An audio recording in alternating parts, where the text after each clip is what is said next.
Eu pot să vă spun, sunteți primul în România care află, în afară de soția mea, nimeni nu știe.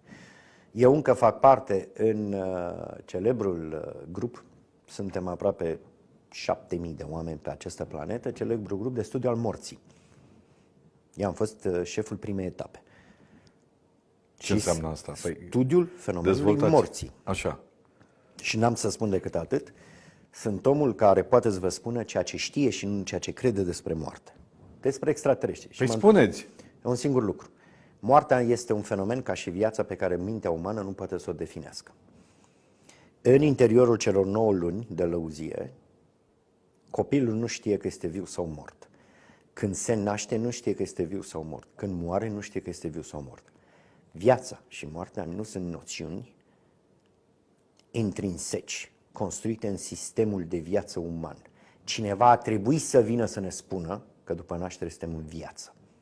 Cum cineva a trebuit să ne vină să ne spună și să inventeze noțiunea de moarte. Sunt două noțiuni exterioare formatului vieții. Nu sunt interioare. Animalele nu știu dacă sunt vii sau moarte. Atenție! Avem și noi momente în care nu știm dacă suntem vii sau morți.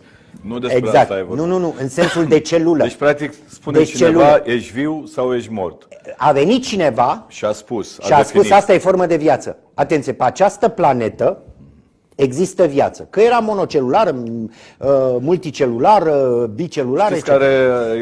O clipă și aici vreau să închid ideea. Vreau să închid ideea aceasta și după aia mă întorc la ceea ce vă spuneam. De aici Socrate și Platon au împărțit.